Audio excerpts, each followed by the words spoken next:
Imagine moving into your dream home, a beautiful colonial house on the waterfront. You got it for a steal, a price almost too good to be true. You move your family in, excited for a new beginning. But then, strange things start to happen. Odd smells, chilling cold spots, and whispers in the dead of night. Soon you realize you haven't just bought a house, you've inherited a nightmare. This isn't just a horror movie plot. It's the real-life story of the Amityville Horror, a case that has captivated and terrified the world for nearly 50 years. But what if I told you there are two completely different versions of this story? One is a chilling account of a family tormented by supernatural forces. The other? A carefully constructed lie, a hoax built on top of a horrific tragedy. Today, we're going to dive deep into both sides and let you decide what truly happened at 1-12 Ocean Avenue. Our story begins not with a haunting, but with a horrifying crime.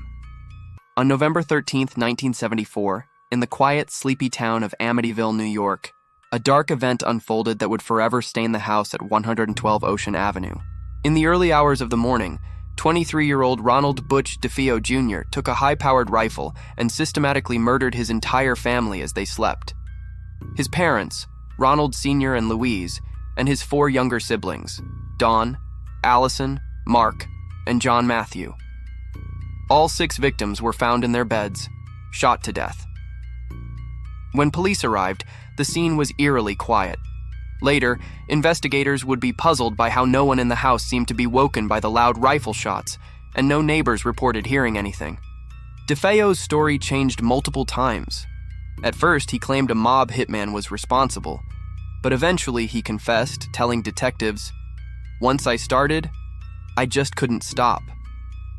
During his trial, his defense argued he was insane, claiming he heard demonic voices in the house that commanded him to kill.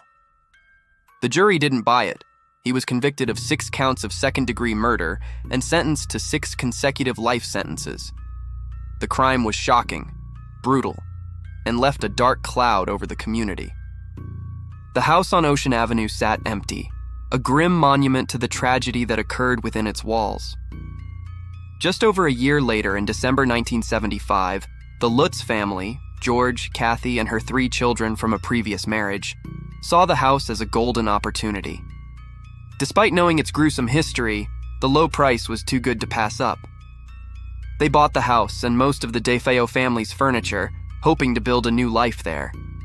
They would last only 28 days. According to the Lutzes, their dream home quickly turned into a house of horrors. The paranormal activity started almost immediately. They asked a priest, Father Ralph Pecoraro, to bless the house. As he sprinkled holy water in one of the upstairs bedrooms, the former bedroom of Mark and John Matthew DeFeo, he allegedly heard a deep, masculine voice command him to "Get out!" He also claimed to have been slapped by an unseen force and later developed unexplained blisters on his hands. For the Lutz family, things only got worse. They reported strange, sickeningly sweet odors and black stains appearing on fixtures. Green slime would ooze from the walls and keyholes. The house was plagued by swarms of flies, even in the dead of winter. Doors were torn from their hinges, windows would slam shut, and crucifixes would turn upside down on the walls. George Lutz became a primary target of whatever entity resided in the house. He described feeling a constant bone-chilling cold and underwent a dramatic personality change, becoming withdrawn and angry. Most terrifyingly, he claimed he would wake up every single night at 3:15 a.m., the estimated time of the DeFeo murders. Kathy Lutz also experienced terrifying phenomena. She said she was levitated above her bed and discovered red welts on her chest in the morning. The children were not spared either. Their youngest daughter, Missy, developed an imaginary friend named Jody, a pig-like demonic creature with glowing red eyes, who would sometimes appear outside her window. The family reported seeing the red-eyed creature themselves, peering in at them from the darkness. After 28 days of escalating terror, the family fled in the middle of the night, leaving all their possessions behind, claiming they were driven out by forces too powerful and evil to fight. Their story became a media sensation, leading to the best-selling book The Amityville Horror, and a blockbuster movie that cemented the tale in the public consciousness as America's most famous haunting. For believers, the Lutz's harrowing experience is undeniable proof that the evil from the DeFeo murders had lingered, poisoning the very foundation of the house. But what if that's not the whole truth? What if the terrifying tale of the Amityville haunting was nothing more than an elaborate, brilliantly executed hoax? Let's look at the other side of the story. Skeptics point to one powerful motive: money. At the time they bought the house, George Lutz was facing significant financial difficulties. His surveying business was struggling, and he was in debt. The story of their haunting turned out to be incredibly profitable. The book deal they struck with author Jay Anson was lucrative, and the subsequent film rights made them famous and financially secure. Coincidence? Many think not. William Weber, Ronald DeFeo Jr. His defense attorney came forward with a shocking claim. He stated that he, along with George and Kathy Lutz, invented the entire story over many bottles of wine. According to Weber, the plan was to create a sensational story to help him get a new trial for DeFeo, with the Lutzes profiting from the book and movie rights. Weber claimed they took elements of the DeFeo case and embellished them with classic horror tropes. He even filed a lawsuit against them for a share of the profits. The inconsistencies don't stop there. When paranormal investigators like Ed and Lorraine Warren visited the house, they supported the Lutz's claims, even capturing a now-famous photograph during a seance. The photo appears to show a small boy with glowing eyes peeking out of a doorway.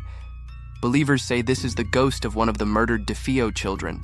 However, skeptics argue the photo is easily explained. They suggest it's simply one of the investigators, Paul Bartz, who had similar features and was wearing glasses that reflected the light. Other researchers who visited the house found no evidence of the supernatural phenomena the Lutzes described.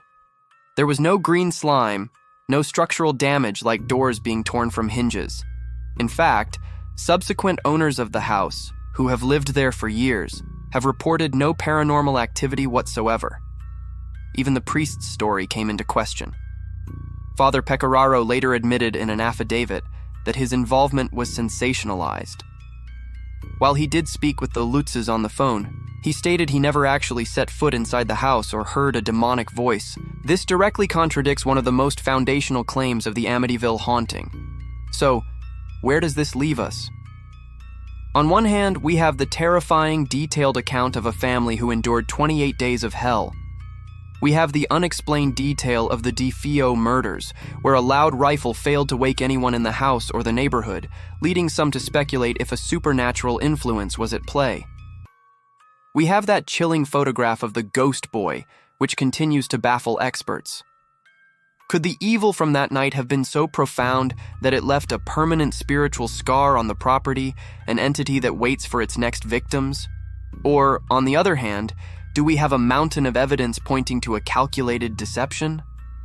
A financially strapped family, a lawyer looking for a new angle, and a story that conveniently had all the elements of a perfect horror narrative. A story full of claims that later fell apart under scrutiny. Did the Lutzes exploit a real-life tragedy for fame and fortune, creating one of the most successful paranormal hoaxes in history? The house itself still stands on Ocean Avenue, though its address and appearance have been changed to deter tourists. The eye windows that gave it such a menacing look are now gone. It's just a house. The Amityville case remains a powerful cultural phenomenon because it forces us to question the boundary between reality and the supernatural. It presents two compelling, yet mutually exclusive truths. Either the Lutz family experienced a genuine, terrifying haunting born from a horrific mass murder, or they masterminded an intricate hoax that has fooled millions for decades. The truth might be buried somewhere in the middle, a mix of real trauma, suggestion, and financial desperation. But the legend endures, a modern ghost story that refuses to die. So I'll turn it over to you. After hearing both sides, what do you believe? Was 112 Ocean Avenue truly a portal to the other side, or was the horror simply a story concocted around a dinner table? Let me know your thoughts in the comments below. Thanks for watching, and if you enjoyed this deep dive, don't forget to like, subscribe, and hit that notification bell for more explorations into the unknown.